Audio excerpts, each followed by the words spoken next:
Tonight, AFL coach Chris Fagan hits back after a shock racism report as the review's author defends how it was handled. Robbie Williams ready to rock the grand final. Also breaking news on the teams. A massive Optus cyber attack leaves 9 million Australians at risk. Vladimir Putin faces a Russian revolt over his nuclear threat. An Australian flag burned as the nation pauses to remember the Queen.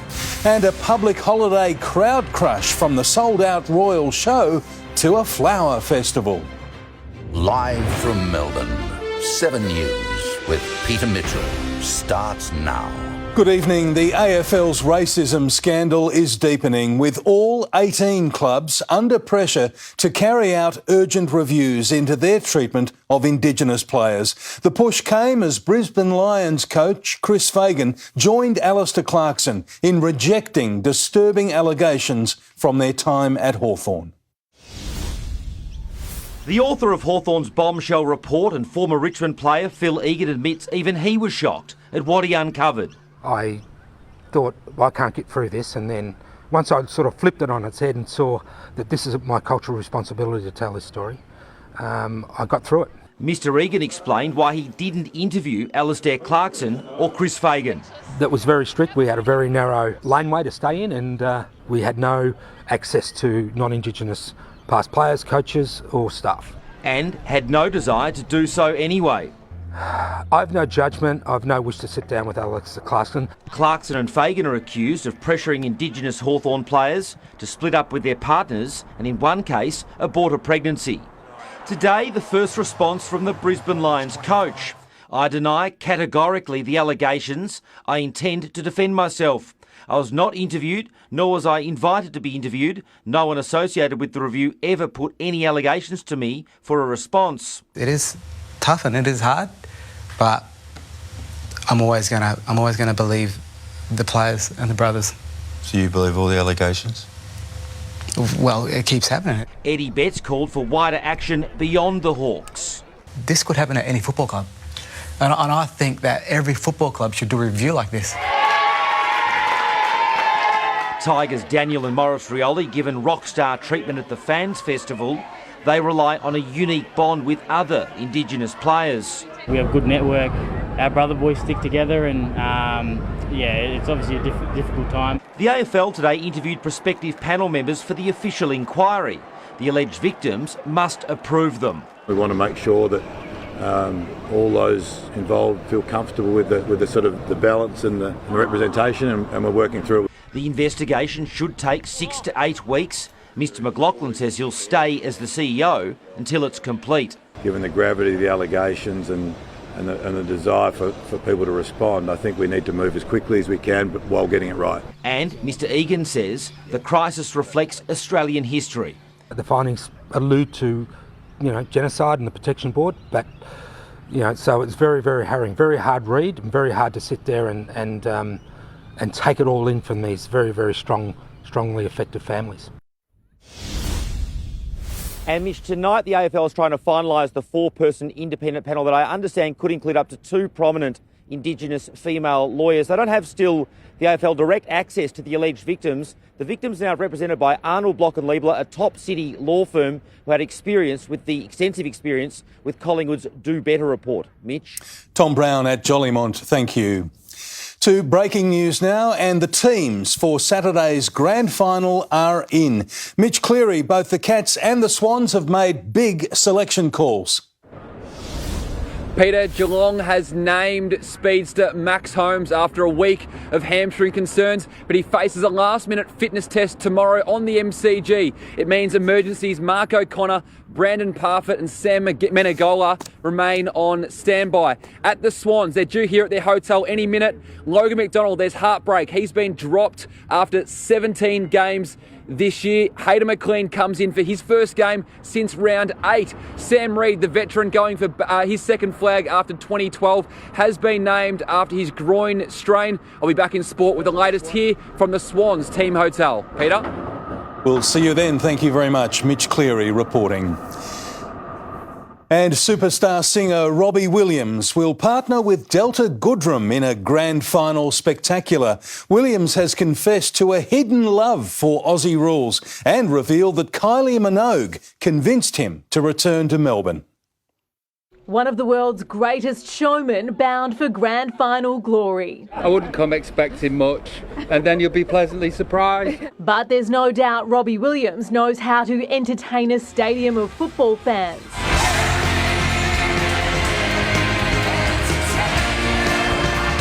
I did open the World Cup, and that was quite scary to do. That was a big deal.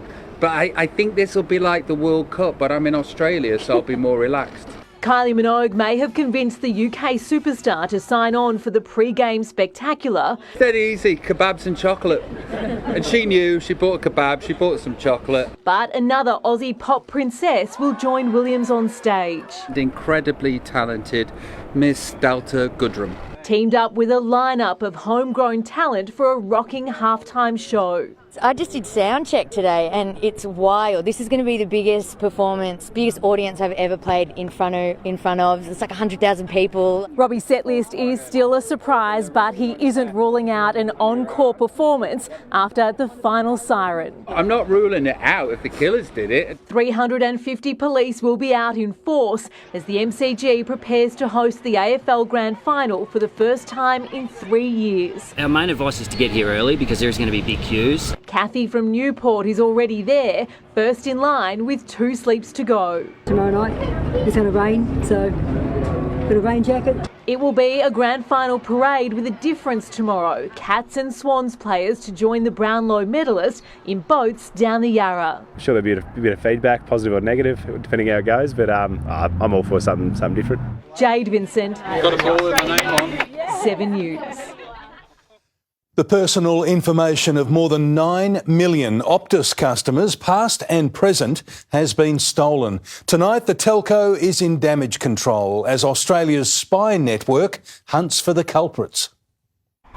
The Optus headquarters in Sydney, where teams are working around the clock after an extraordinary privacy failure. This is a catastrophic breach. There's no other word to describe it. The size of this, the amount of data that's been lost. Optus had noticed unusual activity on customer accounts late yesterday, realising they were under cyber attack. They shut it down too late. And unfortunately, some unknown actors have managed to access our customers' information. It involves both current and former customers. The numbers are staggering. Millions of customers compromised. Most have had their dates of birth, email addresses and phone numbers stolen, but a subset have had all their personal details taken, including their licence numbers, email and home addresses, dates of birth, telephone numbers and, for some, even their passport number. Gold for cyber criminals. Fraudulent activity, money being taken and borrowed in your name, and phone numbers being taken out in your name. That's all now possible because of this breach. The problem is the more information about us that gets stolen by criminals,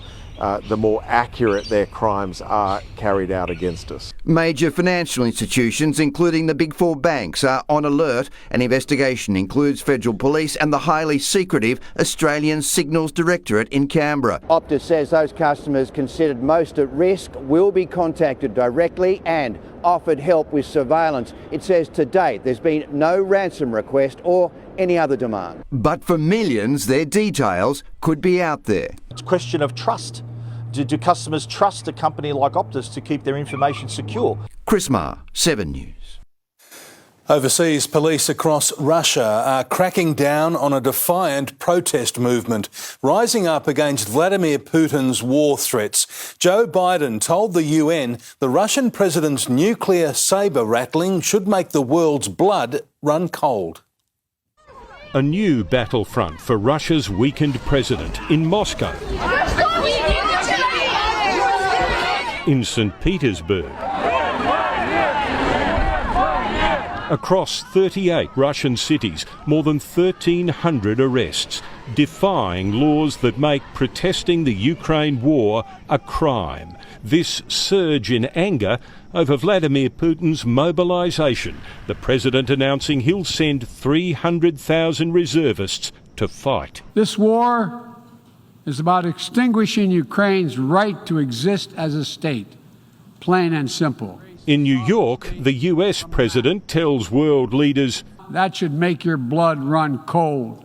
The address just hours after President Putin's mobilisation speech. He backed largely occupied eastern regions of Ukraine, voting in coming days to break away and join Russia, and had this chilling warning. When the territorial integrity of our country is threatened, to protect Russia and our people, we will certainly use all the means at our disposal. This is not a bluff. These threats are unthinkable and they are irresponsible. Russia's President brazen in timing his ramped-up war effort, just as the United Nations holds its biggest diplomatic meeting of the year here. Ukraine's President Zelensky has told the meeting it should strip Russia of its powers within the UN. A crime has been committed against Ukraine, and we demand just punishment. Tim Lester, 7 News. Back home now, more than a dozen students injured in yesterday's bus crash near Bacchus Marsh remain in hospital tonight. Cassie Zervos joins us now, and Cassie, their teachers are still being treated too. Well, Mitch, doctors are currently treating 14 students and 4 staff at hospitals across Melbourne. There were 27 Loreto College girls on board the bus headed to a NASA space camp in the US when their coach was hit by a truck and sent down a 25-metre embankment. Today, the Ballarat community rallied around those involved, dropping off flowers in a show of support as students reflected on just how tragic the outcome could have been. The initial shock, I thought I wasn't going to get over it, but hearing that the girls are all much better, that they're okay, it really makes my day. It makes me feel so happy. The bus driver was also taken to hospital, but is home tonight recovering with his family. As for the truck driver, he's still in hospital, and at this stage, no charges have been laid. Mitch. Cassie Zervos in the newsroom, thank you. A Green senator has destroyed an Australian flag during an emotion-charged Indigenous rights rally in the city. Instead of honouring the Queen, protesters used her day of mourning to demand the abolition of the monarchy. At the British Consulate General's office, thousands stood in protest, demanding an end to the monarchy. The group, made up of Aboriginal and Torres Strait Islander people, says today is not a day of mourning for them, it's a national day of protest. We've got a history. Australia's got a black history and it needs to be told. They called for their land to be returned and demanded reparations for those colonised by Britain.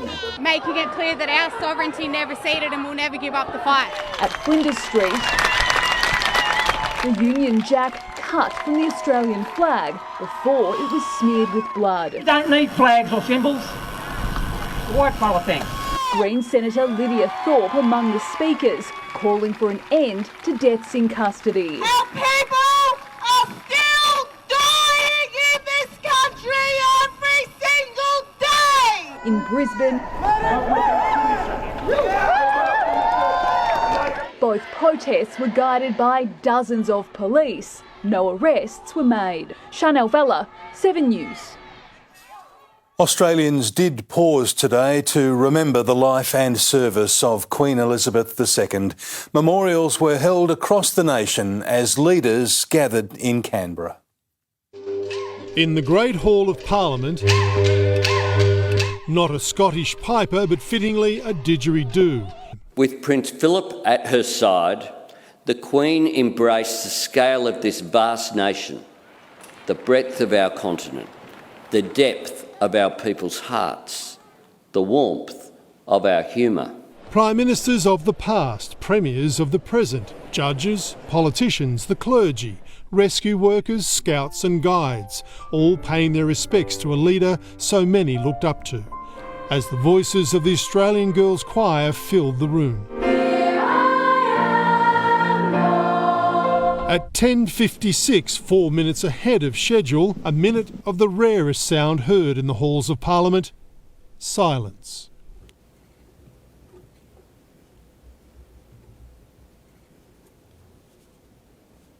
Governor-General David Hurley adding his reflections. As we have seen during her life and since her passing, Her Majesty had the power to unite us. And still doing it today, Paul Keating chatting with Jeanette Howard, 2 seats from the Morrisons, the Chinese ambassador across from ASIO boss Mike Burgess, the Prime Minister and opposition leader. Most of us, of course, never met her, and yet she was familiar to us all.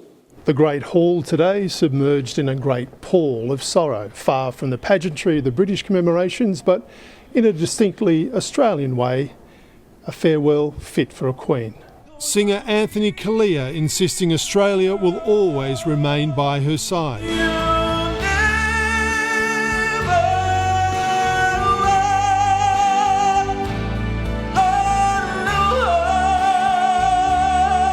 Mourners paying tribute with sprigs of wattle, the building she opened marking the closing of her life. Mark Riley, 7 News. Roads and attractions have been swamped by Victorians taking advantage of the public holiday and the perfect weather. Christy Cooper is live at the Melbourne Royal Show tonight, and Christy, a sellout crowd there has caused headaches. It certainly has, Mitch, and as you can see, it is still very busy here at the show as people settle in for a big night of music and entertainment. This is the first time in the show's history that day one has been a sellout, 50,000 people through the doors, and scenes like this have been replicated right around Melbourne, pushing venues to the limit and testing patience. As the showground gates opened for the first time in 3 years, families eager for a head start found themselves in long queues. It's hectic, absolutely hectic, but it's beautiful to see everybody out again having a great time. Inside, the crowd crush was even greater, thanks to a record number of ticket sales. It's a sellout today, so incredible. Have sold 50,000 tickets for day one. But with huge volumes comes big challenges. So we lined up the first time and waited about half an hour. Yeah. You got to the front, the scanners weren't working. Very frustrating, to be honest. There's a lot of lines, there's a lot of people lining up. It's just full on. Some visitors frustrated they had to queue again once inside to pick up ride tickets they'd pre-purchased online. You wait 2 hours to get inside the show, and you've got to also wait another hour and a half to claim your ride tickets. And you're going to need to wait another hour and a half just to get on any single ride you want to do. Even the nursery was packed. Small children up very close and personal with hungry farm animals.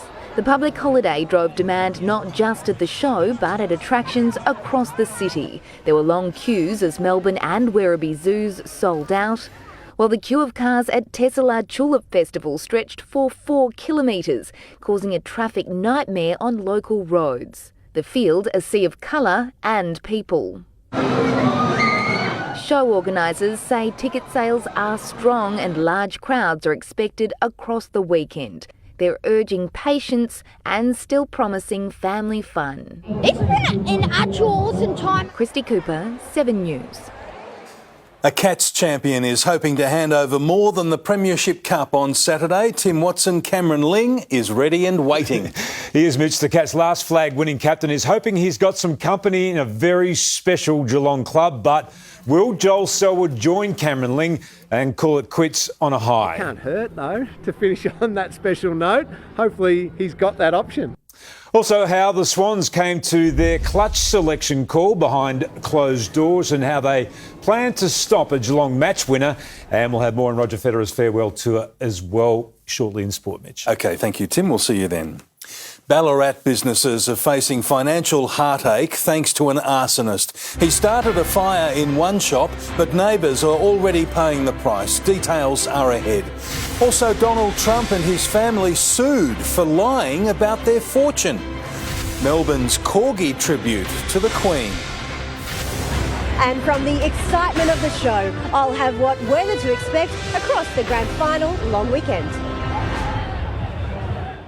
An arsonist has set himself on fire while trying to destroy a Ballarat tobacco store. The flames spread to neighbouring businesses, leaving a suburban shopping centre to count the cost. From nothing to a raging inferno in mere seconds. From there was simply no stopping the flames. It all happened so fast, even the arsonist couldn't escape in time. Sets the straw alight, and it appears, whilst doing so, may well have set his own himself on fire. On the other side of the wall, a local gym full of people working out.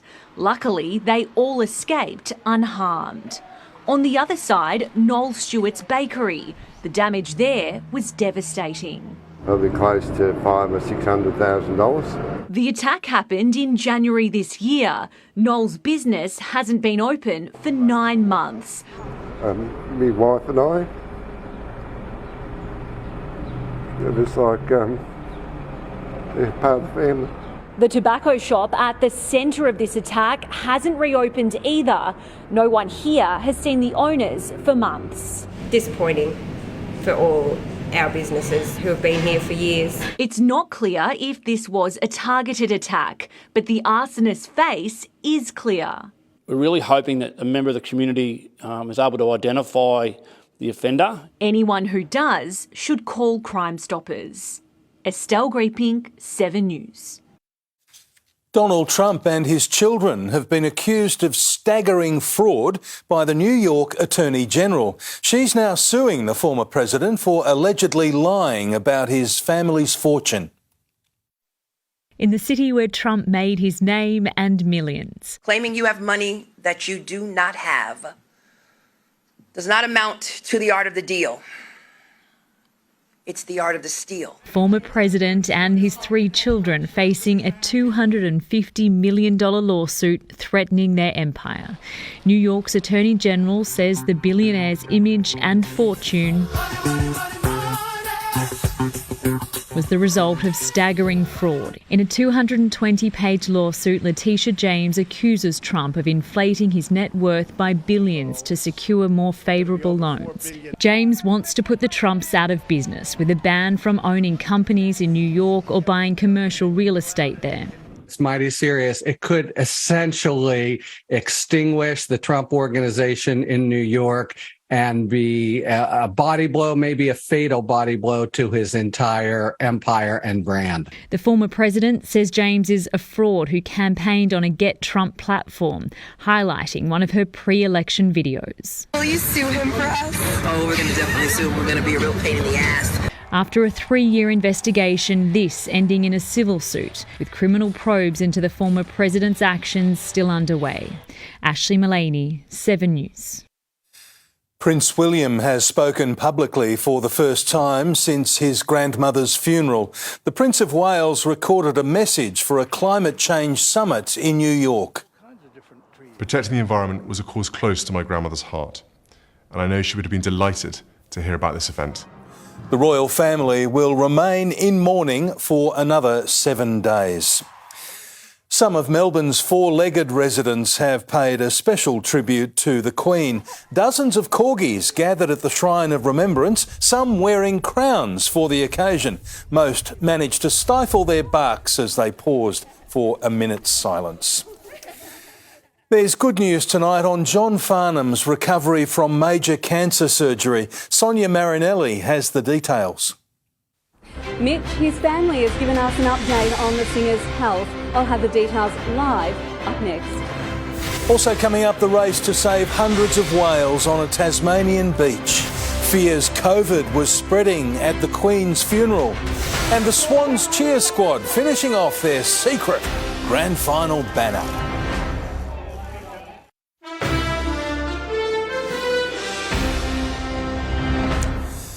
John Farnham is out of intensive care weeks after undergoing major cancer surgery. Sonia Marinelli joins us now. And Sonia, the singer's family has provided an update and it's good news. They have, Mitch, reassuring the music legend's fans that he's making terrific progress. We've been told he's been transferred from a hospital ward to a rehabilitation centre where he will continue to recover. In late August, Farnham underwent marathon surgery to remove a cancerous tumour in his mouth, and that required removing part of his jaw. So you can understand when the family says in the statement today that each of these steps means things are moving in the right direction, and for that we are enormously grateful.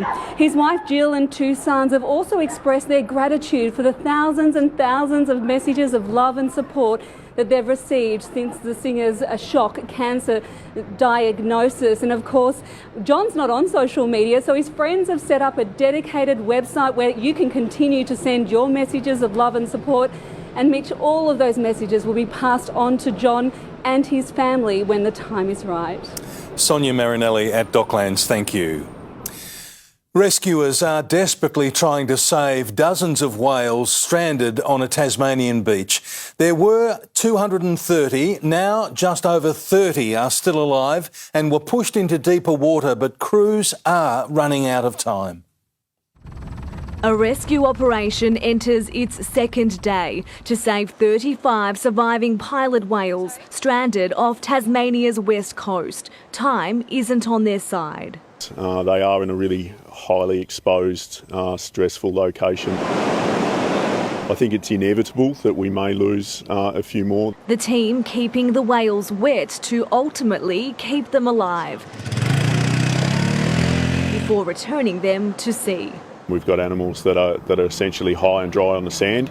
These animals might weigh up to 2.5 tonne. With heavy equipment and machinery out on the beach, it's very, very paramount that we have a very much a controlled environment. Around 200 whales have already died in the mass stranding after becoming beached off Macquarie Harbour. Of the 35 that were remaining alive this morning, we've managed to refloat, rescue and release the 32 of those animals. In a sad coincidence, yesterday marked 2 years since the nation's worst ever whale stranding, where more than 400 pilot whales died on the same harbour. Sarah Jones, 7 News. The Queen of Denmark has tested positive for COVID just a day after attending Queen Elizabeth's funeral at Westminster Abbey. 82-year-old Marguerite sat next to her son Prince Frederick and other European royalty for the service. Princess Mary will step in for her mother-in-law at official functions in Copenhagen this week. 2 Americans have finally come forward to collect $2 billion in lottery winnings. A single ticket scooped the massive jackpot back in July, with the anonymous winners opting to split the money down the middle. It's the third biggest prize in US history. Back home, cheer squad members from the Sydney Swans are putting the final touches on their team banner ahead of Saturday's grand final. Sarah Jones is at Albert Park this evening, and Sarah, everyone's well and truly in the spirit there tonight.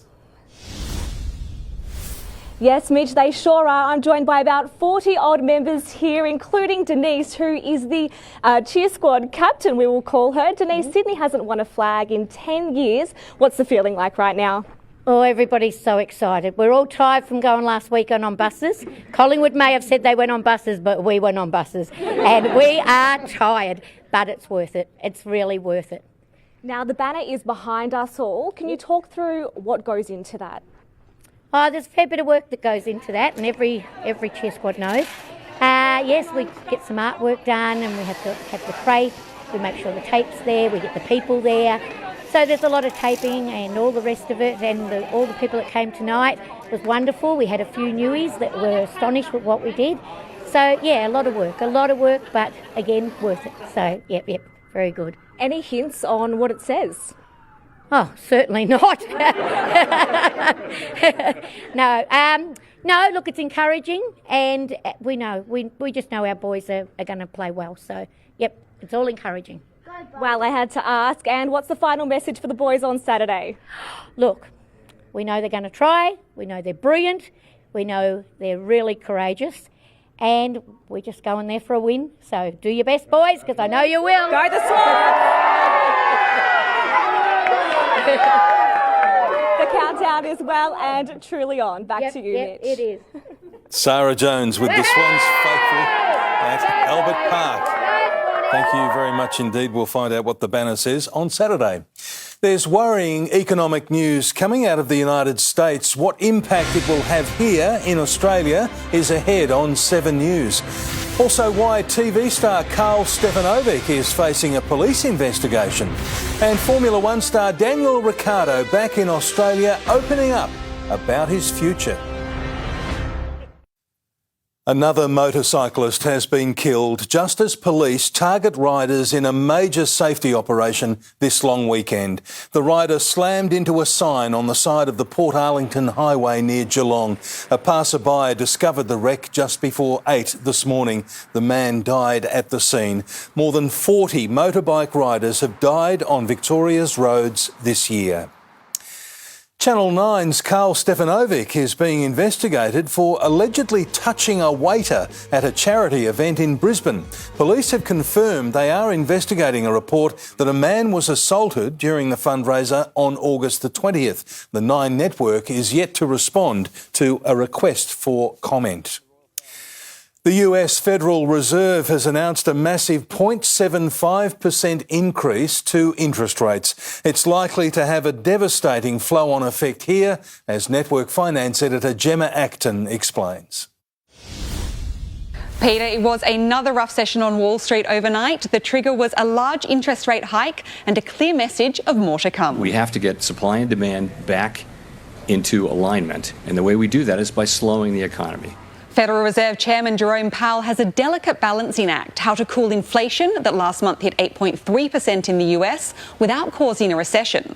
His main weapon has been fast and furious rate hikes. The cash rate has gone from 0 in January to above 3% already, with forecasts of 4.4% by year's end. Now that affects our economy and markets, partly because US economic growth is now expected to grind to a near halt this year. It's now also more likely the Reserve Bank of Australia will push through another 0.5% hike here next month. And it strengthens the US dollar. The Aussie dollar is now at its weakest against the greenback since May 2020. It's below 66 US cents, with some economists forecasting a drop to as low as 62 cents by December. Peter. Gemma Acton reporting. Daniel Ricciardo is back home and contemplating his future as he prepares to part with McLaren at the end of the Formula One season. The Australian champion says he wants to get back in the driver's seat if anyone will have him. Daniel Ricciardo's F1 career's hanging by a thread. You can forgive him for being a bit nervy. The 33-year-old at great heights back home after a brutal month of lows where it was confirmed he won't be at McLaren next season. I mean, we've been through, I would say, like the thick of it now, and it's just trying to figure out what's next. The 8-time Grand Prix champion wants to be in an F1 driver's seat, but he's pragmatic. Because of, I guess, what's happened, it doesn't guarantee, every option under the sun for next year. Last year, Ricciardo won a Grand Prix, but otherwise he's struggled at McLaren. Talented Melburnian Oscar Piastri will take Ricciardo's seat. There's no hard feelings, even if Ricciardo was caught out by the timing of Piastri's signing. None of this is personal now. Like, we are all on our own personal journey and our personal quest. Ricciardo's quest revolves around raising his shoe once more. That's the plan. Like, I definitely don't want Monza 2021 to be the last shoey. Rory Campbell, 7 News. More sport next with Tim Watson. And Tim, there's heartbreak before any grand final, but especially this year. Mitch, John Longmire has made a brutal selection call. We'll have more on that next as Buddy and the Swans get a special visitor at their team hotel in South Yarra. Also, why Cameron Ling and Joel Selwood could have more than just premiership captaincy in common. James Hird opens up on his coaching ambitions at Essendon, and the Fed Express farewell tour rolls on. Back, Geelong champion Cameron Ling says he won't be surprised if Joel Selwood calls time on his illustrious career after Saturday's grand final. A fourth flag could be the catalyst for Selwood to hang up the boots.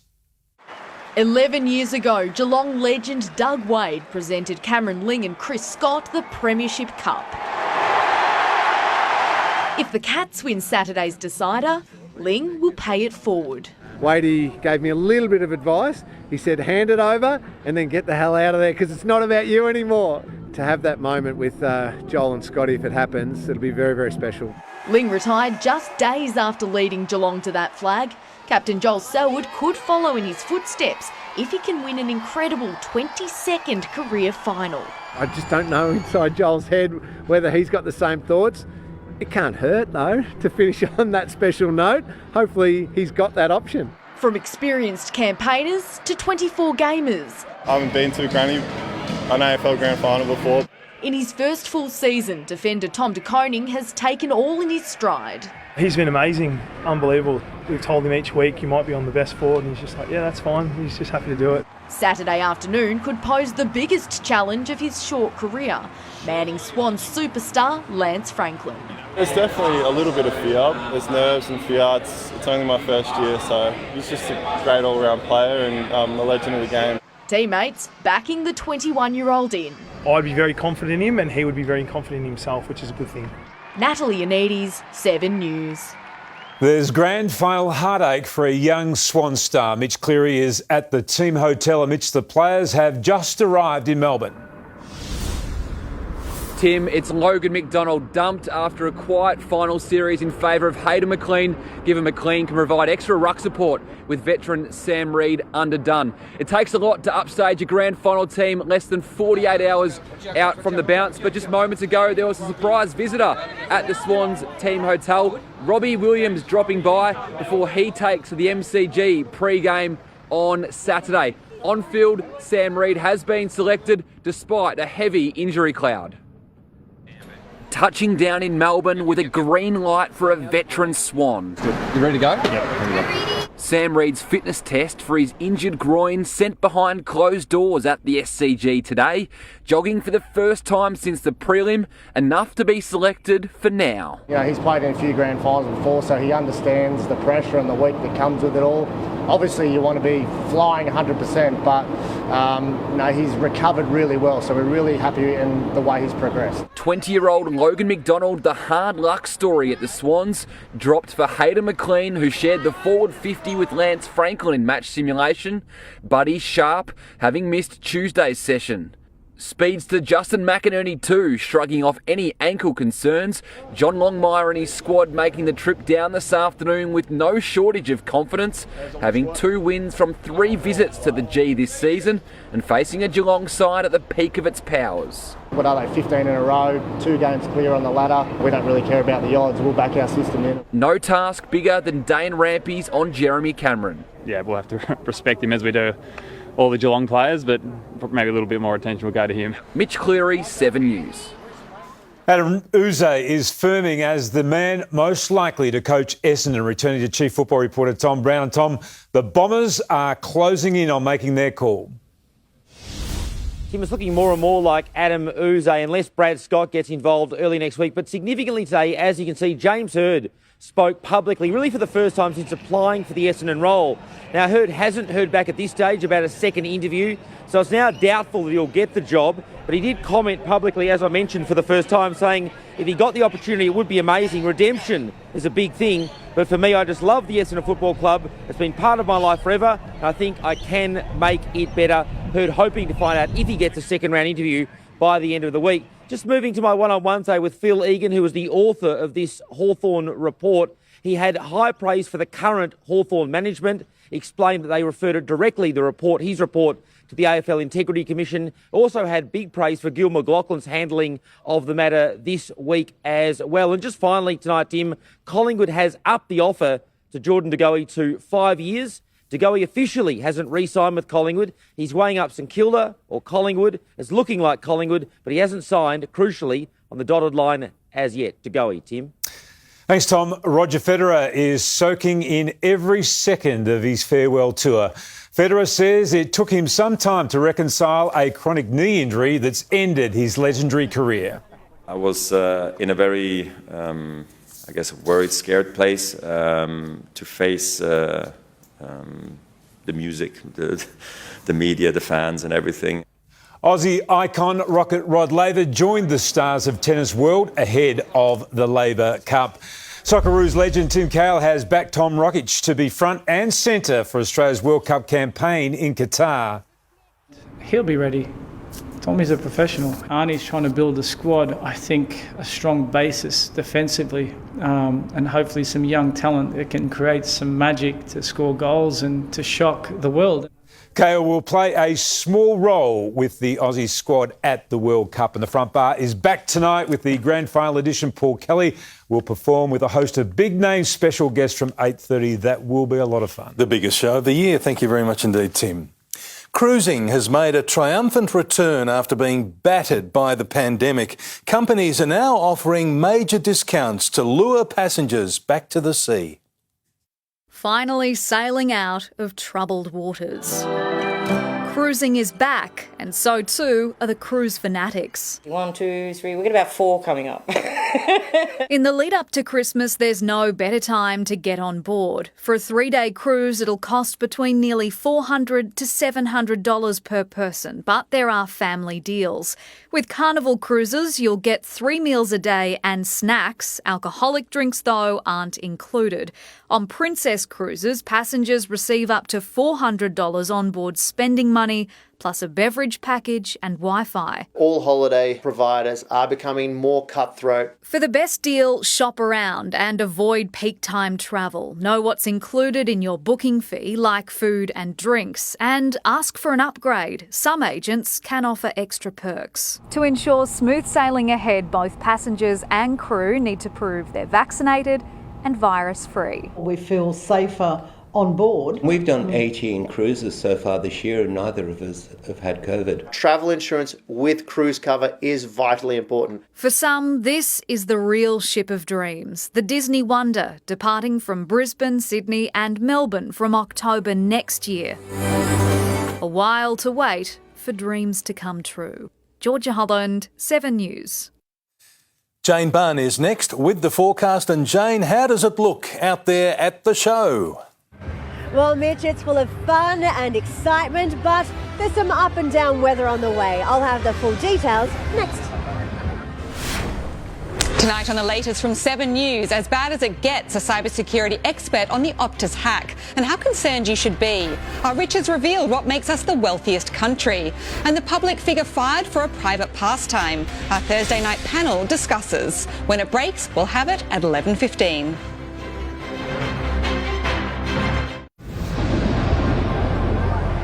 Hello again, I'm here at the show at the Kids Carnival, where the rides are designed especially for young kids. And what a great day of weather for the opening of the show. The temperature shot up this morning, then the sea breeze kicked in, so we only reached 17 in the city. In suburbs away from the bay, it was as much as 4 degrees higher, 20 to 21. Even the top of Mount Dandenong was warmer than the city. Mornington had fog at first, then we all had lots of blue. But the afternoon brought a bit of a mackerel sky. Now we are all dry tonight, but that cloud will thicken overnight and bring rain tomorrow. Cloud is lingering over parts of Victoria associated with a trough. Temperatures are warmer east of that trough, almost mid-20s in eastern Victoria, but only high teens in the west. Today was generally dry under a high, but a low and trough are bringing rain further north, and a bit of that will spread through Victoria tomorrow. Then a weakening cold front slides through tomorrow night. So the cloud this afternoon, that's a precursor to the rain tomorrow. Then the front brings a burst of showers tomorrow night, and along with that is a cold change. But it's quick, we dry up early on Saturday morning. For the grand final, it should actually be quite sunny, but on the cool side. It is school holidays here at the show, but perhaps you're after a cooler activity like skiing. The resorts remain open until the end of next week. There is a bit of rain up there tomorrow, just like there is here. Now that may change to snow for a time on Saturday morning before clearing to a dry weekend. Around the nation tomorrow, Brisbane's rain that'll clear pre-dawn for a sunny one. But Sydney's wet weather does linger. Adelaide has a burst of afternoon showers with the front. Perth is mostly sunny. To Victoria, the trough brings areas of rain, the risk of thunderstorms. That's for central parts and in the east, especially the northeast.